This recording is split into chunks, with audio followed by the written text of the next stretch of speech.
मागील भागामध्ये आपण बघितले, इकडे श्रीधरना फोन करून त्यांनी उद्या आपण जेवणासाठी तिकडे जातोय असं सांगितलं आणि योगितालाही बरोबर घेऊ असं बोलून फोन ठेवला. सकाळपासून योगिताचे फोन सुरू होते. आज अभ्यासाला तिचा हात लागला नव्हता. आज तर ती बर्थडे गर्ल होती. दुपारी 12 वाजता मामा त्याची कार घेऊन श्रीधर आणि योगिताला न्यायला आला. आता पुढे. अरे मामा, तू का आलास? आम्ही आलो असतो की गाडीवरून. योगिता: अगं असं कसं? बर्थडे गर्लला असं उन्हातून कसं घेऊन जाणार ना, म्हणून म्हणलं कार घेऊन यावं. योगिताचे मामा: काही मामा, याआधी कधी असा आला नाहीस जे आज स्पेशली आला आहेस. योगिता शंकेने म्हणाली: अगं यापूर्वी मी इथे होतो का कधी? तुझ्या आजच्याच बर्थडेला मी आहे इथे. काहीही बोलते. मामा: अरे हो की, माझ्या लक्षात आलं नाही, सॉरी हं मामा. अरे पण तू तिकडे कसं काय? योगिता: अगं जयवंत आधी माझ्याबरोबर काम करायचे ना, असं बोलून त्यांनी पूर्ण स्टोरी सांगितली. आता मी पण तिकडे जाणार होतोच ना, म्हणून विचार केला सगळे एकत्रच जाऊयात. आता बोलत काय बसली, आवर पटकन. आणि हो, दिवाळीत जो त्यांनी सेट दिला होता तो घाल गळ्यात, आणि मी दिलेलं ब्रेसलेट पण घाल. तुझा बर्थडे गिफ्ट होतं ते, पण तुझ्या शंका निरसन करण्यासाठी त्यावेळी दिलेलं.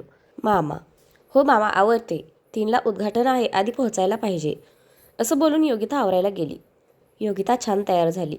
केसांची हेअरस्टाईल करून तिने ते सेट केले. सॉफ्ट मेकअप करून लाईट रेड कलरची लिपस्टिक लावली होती. एखाद्या परीप्रमाणे सुंदर दिसत होती ती. मामा, आवरलं माझं, चल निघूयात. तोपर्यंत तिची आई बाहेर आली. योगिता: अगं अशी कशी निघालीस? गळ्यात काही नाही, हातात काही नाही. 4 चौघात असं जातं का कोणी? आई: अगं असंच छान दिसतं ना, उगाच कशाला काही घालू. योगिता: योगिता, अगं असं काय करतेस? त्यांनी दिलेलं गळ्यातलं घाल ना, त्यांना बरं वाटेल.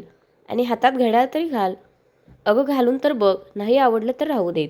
तिचा मामा बोलला. त्याला तिचा मूड आज घालवायचा नव्हता.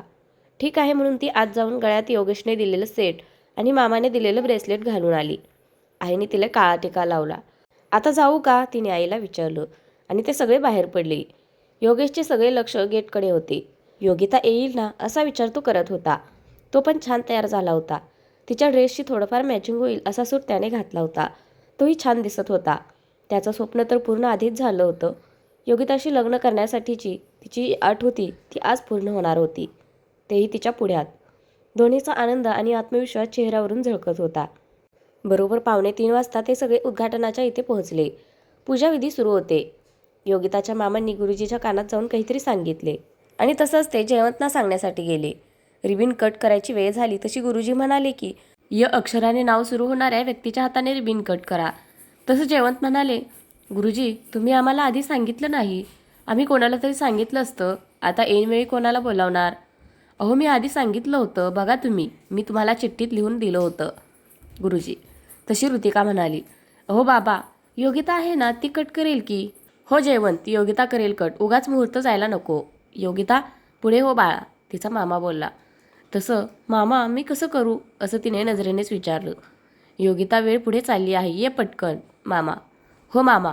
योगिता: योगेश ये पुढे. जयवंत. योगिता आणि योगेश जवळजवळ उभे होते. योगिताने रिबीन कापली आणि कार्यक्रम संपन्न झाला. योगेश खुश होता, त्याच्या मनाप्रमाणे झालं म्हणून. त्याने खुशीतच आपल्या बाबांकडे पाहिलं. बाबांनी फक्त मान डोलावली. मुलांच्या मनातलं आईबाबांशिवाय दुसरं कोण ओळखणार? थोडंफार आवरून सगळे जेवणच्या घरी गेले. ऋतिका आणि योगिता दोघी ऋतिकाच्या रूममध्ये गेल्या. योगेश अजून ऑफिसमध्येच होता. येताना केक घेऊन येणार होता. चित्र असं होतं की ऋतिकाने केक आणायला सांगितला होता, पण ॲक्च्युअल योगेशनेच योगितासाठी मागवला होता. संभाजी, श्रीधर, योगिताची मामा आणि जयवंत चौघेही बसले होते. विषय होता योगिता योगेशच्या लग्नाचा. हे बघा श्रीधर, योगेश आणि आम्हाला योगिता पसंत आहे. आम्हाला फक्त नारळ आणि मुलगी हवी आहे. योगिताच्या काही अटी आहेत. त्यापैकी एक अट आज पूर्ण झाली आहे. लग्नानंतर तिला जॉब करायचा की बिझनेस सांभाळायचा हे ती स्वतः ठरवू दे. दोन्हीसाठी आमचा नकार नसेल. तिच्या प्रत्येक स्वप्न पूर्ण करण्यासाठी आमचा पूर्ण पाठिंबा असेल. जो काही निर्णय असेल तो योगिताच्या मर्जीवर अवलंबून असेल. पण या नात्याला तुमच्याकडून नकार असेल तर तसं सांगा. आपले संबंध तसेच राहतील जसे आधी आहेत. जयवंत. जयवंतराव, योगिता आमची एकुलती एक मुलगी आहे. आजपर्यंत ती कधी चुकीची वागली नाही ना, ती आमच्या शब्दाच्या बाहेर आहे. योगेशने तिची पहिली अट पूर्ण केली. यातच आम्हाला कळलं की माझी मुलगी योगेशबरोबर सुखात राहील. वडिलोपार्जित एवढा मोठ्या व्यवसायाचा वारस असून देखील त्याने स्वतःचा वेगळा बिझनेस उभा केला. यातच त्यांची कष्ट करायची तयारी दिसते. माझ्या मुलीसाठी काहीही करायची तयारी दिसते त्याची. माझ्याकडून तर तुम्हाला होकार आहे, पण तुम्हाला थोडे महिने किंवा 1 ते 2 वर्ष थांबावं लागेल. तशी तुमची तयारी असेल तर आपण नक्की पुढे जाऊयात. श्रीधर: हो, आम्ही तयार आहोत, पण 2 वर्षापेक्षा जास्त वेळ जाऊ नये इतकंच. जयवंत: तसं योगेशमध्ये नाही म्हणण्यासारखं काही कारणच नव्हतं. दिसायला छान गुडी बॉय होता. योगिता काय कोणीच नकार देऊ शकणार नाही, पण आपली योगिता त्याला नकार देणार हे नक्की होतं. येणाऱ्या प्रत्येक स्थळाला नकार कळवायला लागू नये म्हणून तर तिला पहिल्या प्रयत्नात यशस्वी व्हायचं होतं. योगेश खाली केक घेऊन आल्यावर ऋतिका आणि योगिता खाली आल्या. केक कटिंग झाला. तिने आपल्या बाबा, ऋतिका आणि मामांना केक भरवला. तिच्या मोबाईलची नोटिफिकेशन टोन वाजली. तिने मोबाईल ओपन केला आणि तिच्या चेहऱ्यावर मोठ्या स्माईलसहित आनंद झळकला. पण ऋतिकाचा चेहरा मात्र उतरला. बाबा, मामा, ऋतिका, हे बघा, मी पूर्वपरीक्षा पास झाली. ती फोनवरील तिच्या मैत्रिणीने पाठवलेला रिझल्ट दाखवत बोलली. तिच्या चेहऱ्यावर आनंद ओसांडून वाहत होता. किती खुश झाली होती ती. पहिल्याच प्रयत्नात पास झाली होती. तिचा स्टडी राईट ट्रॅकने चाललाय याची पोहोचपावती म्हणजे पूर्वपरीक्षेचा रिझल्ट होता. खूप खूप खुश होती ती. तिच्या मामा, बाबा त्यांनासुद्धा आनंद झाला. ऋतिका मात्र हिरमुसली. जयवंतना टेन्शन आलं, पण त्यांनी ते दाखवलं नाही. त्यांनी तिला पुढील परीक्षेसाठी शुभेच्छा दिल्या. संभाजी पण खुश होते. जरी त्यांना योगेशचं लग्न लवकर व्हावं वाटत असलं तरी योगिताच्या स्वप्नांचा चुराडा करायचा नव्हता. पण जयवंत आणि संभाजी दोघांना पण आता योगेशचं टेन्शन आलं होतं. योगेश तसाही शांत होता. त्याला काय व्यक्त व्हावं कळत नव्हतं. योगिता, मी आले फ्रेश होऊन, असं बोलून ऋतिका तिच्या खोलीत गेली. ती नाराज झाली होती. हे जयवंतना कळलं होतं. मी जरा फ्रेश होऊन येतो. माझ्या जेवणाआधी घ्यायची मेडिसिन आहे ती घेऊन येतो. संभाजी, तुम्ही सगळेच फ्रेश होऊन या, असं बोलून जयवंत ही घरातील नोकरांना जेवण टेबलवर लावून घ्यायला सांगितलं आणि आलोच म्हणून तेही वरती निघाले. बाबा, तुम्ही बसा, मी हा केक अर्णव आणि योगिताच्या भावासाठी पॅक करून देतो. नंतर घाई नको. आणि मामा, अरे ऋतिका आणि बाबा येईपर्यंत घर पण दाखव आणि तू पण फ्रेश हो. सकाळपासून तुझी पण खूप धावपळ झाली आहे. काका: योगिताचे मामा, तुम्ही पण फ्रेश होऊन घ्या. एकत्रच जेवायला बसूयात आपण. योगेश: योगेशचा यावेळी असणारा शांत संयमी स्वभाव बघून योगिताच्या बाबा आणि मामा दोघांनाही योगितासाठी योगेशच योग्य आहे असं वाटलं. योगिता एकटीच कंटाळली होती. तिला देवाचे आभार मानायचे होते. ती मामांना विचारून त्यांच्या देवघरात गेली. खरं तर आजच्या दिवसात 2 चांगल्या गोष्टी घडल्या होत्या. एक, ती पास झाली होती आणि दुसरं, तिचं लग्न ठरल्यात जमा होतं. पण तिला फक्त एवढंच माहीत होतं की आज तिचा रिझल्ट लागला आहे, त्यात ती पास झाली आहे आणि यामुळे आता तिच्या लग्नाचा विचार थोडे महिने पुढे ढकलेल. आणि जर जॉब लागला तर लग्न घरच्यांच्या मतानुसार 2 वर्ष आणि माझ्या मतानुसार मला कधी करायचं असेल त्यावेळी करेन. हा विचार करूनच ती खुश झाली आणि देवापुढे हात जोडून मुख्य परीक्षा आणि इंटरव्ह्यू पण ओके जाऊ दे आणि मला सक्सेस भेटू दे म्हणून प्रार्थना केली. इकडे संभाजी त्या दोघांना गेस्ट रूममध्ये घेऊन गेले. योगेश केक पॅक करून वरती गेला. जयवंत ऋतिकाच्या रूममध्ये गेले. ऋतिका शून्यात नजर लावून बसली होती. तिला लहानपणापासून सगळं आठवत होतं. तिला आई कशी आहे हे माहीतच नव्हतं. पण बाबासुद्धा त्यांच्या कामामुळे एका आई इतकं सोडा, पण वडील म्हणून पण तितकंसं त्यांचं लक्ष मुलांकडे जात नव्हतं. त्यावेळी तिच्यासाठी दोन्ही योगेशच होता. सगळ्यांसाठी त्याच्या खांद्यावर आलेली जबाबदारी ही आत्ता आली आहे असं वाटत होतं. पण ऋतिकाला माहीत होतं की त्याच्या खांद्यावर जबाबदारी त्याच्या वयाच्या 3ऱ्या वर्षीच आली होती. तिची काळजी घ्यायला तो खूप लहानपणीच मोठा झाला होता. लहानपणी तिला खाऊ भरवून, तिला काय हवं नको ते पाहणं, तिचे केस विंचरणं, आंघोळ घालणं, ती रडली की तिला समजावणं, सगळं तोच करत होता. ती जशी शाळेला गेली तशी तिच्या वेण्या घालणे, तिचा टिफिन भरणे, तिचा अभ्यास घेणे सगळं योगेशच करायचा. अगदी मोठी झाली तेव्हासुद्धा तिने पहिल्यांदा तिच्या दादाला सांगितलं होतं. जयवंतने त्यांच्यासाठी मेड ठेवली होती, पण तिला सगळंच तिच्या दादाकडून हवं असायचं. कधीकधी तर ती काहीही बनवून खायला मागायची. अशावेळी कॅलेंडरमध्ये, पेपरमध्ये असलेल्या रेसिपी बघून तिला कसंबसं करून द्यायचा तो. जसा बिझनेस वाढला तसं जयवंतनी सगळ्या कामांना मेड लावली. योगेशला बाहेर शिकायचं होतं, पण ऋतिकासाठी त्याने इथे शिकायचा निर्णय घेतला होता. ग्रॅज्युएशन होऊन तो MBA करायला बाहेर जाणार, तर तोपर्यंत बाबा आजारी पडले होते. त्याला जे हवं होतं ते त्याला काही ना काही कारणं येऊन मिळत नव्हतं. योगिता जशी त्याच्या आयुष्यात आली तसा तो हॅप्पी होता. किती प्रेम करायचा तिच्यावर, पण तिला कुठल्याही प्रकारचा स्वतःकडून त्रास नको म्हणून तिच्यासमोरही यायचा नाही.